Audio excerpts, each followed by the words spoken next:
you. Thank you, everybody. Thank you so much. Everybody, please have a seat. Thank you.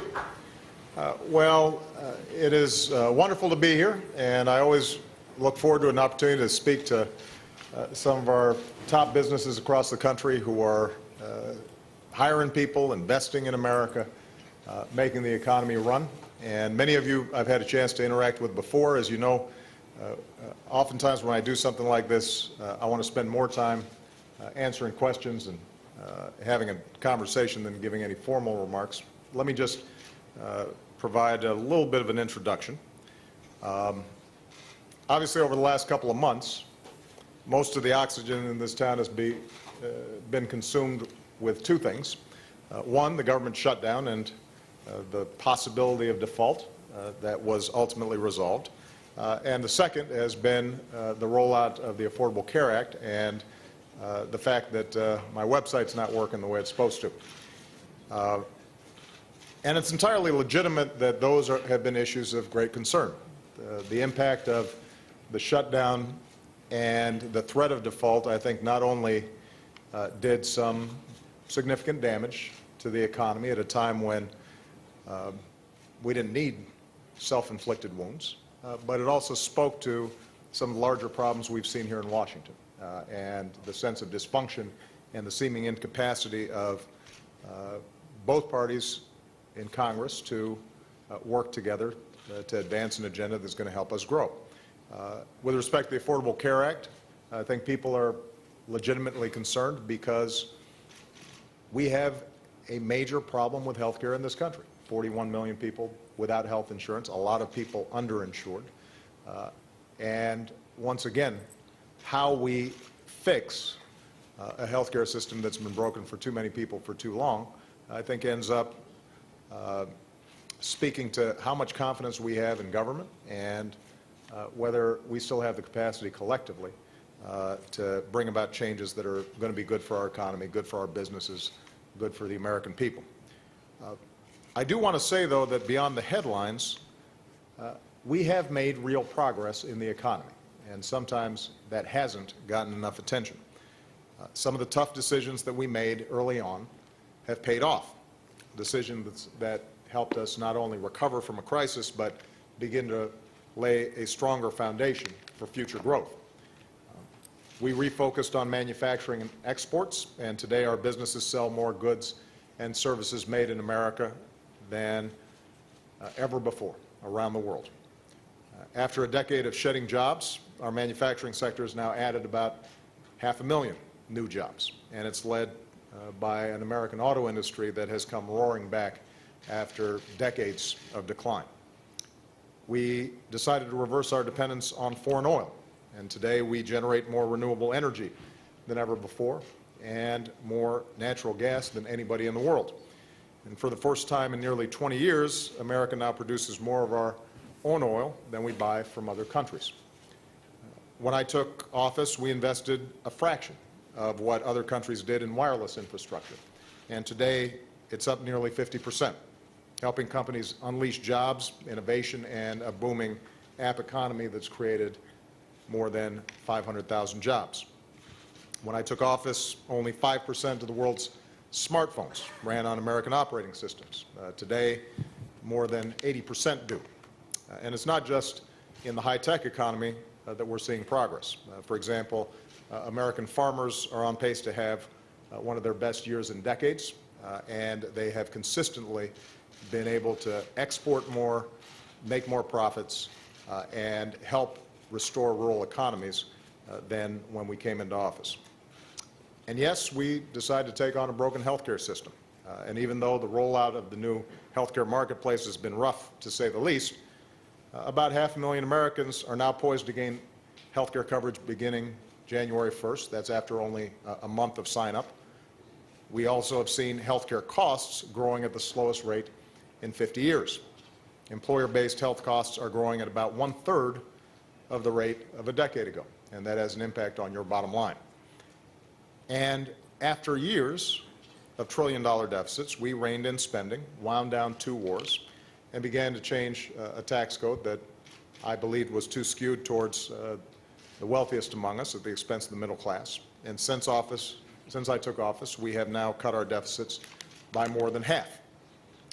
Add it all up, and businesses like yours have created 7.8 million new jobs over the past 44 months.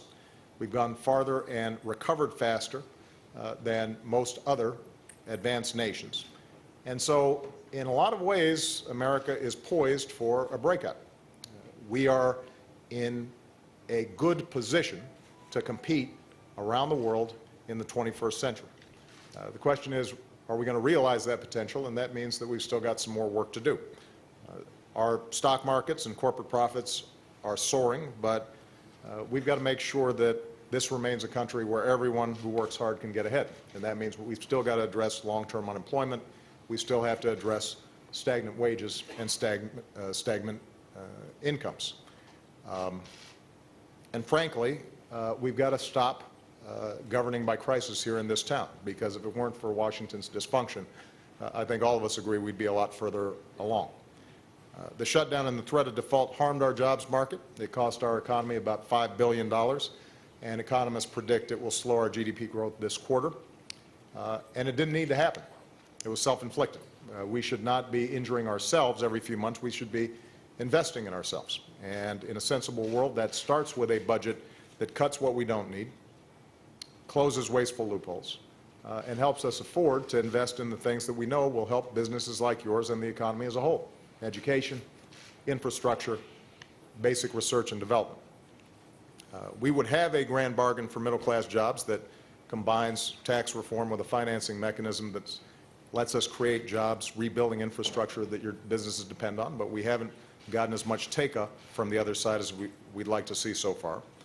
We have the opportunity for bipartisan authority to negotiate the best trade deals possible so businesses and workers can take advantage of new markets that are opening up around the world. We haven't seen the kind of take-up from the other side that we'd like to see so far. We've got the opportunity to fix a broken immigration system that strengthens our economy and our national security. The good news here is the Senate has already passed a bipartisan bill that economists say would grow our economy by $1.4 trillion and shrink our deficits by nearly $1 trillion over the next 2 decades. You wouldn't turn down a deal that good, and Congress shouldn't either. So I'm hoping that Speaker Boehner and the House of Representatives can still work with us to get that done.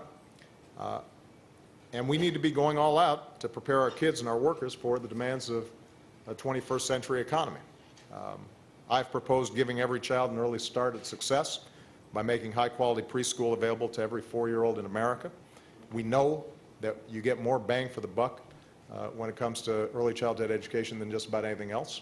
And you've got great examples around the country, oftentimes in red states, that are doing just that. We need to make that same investment.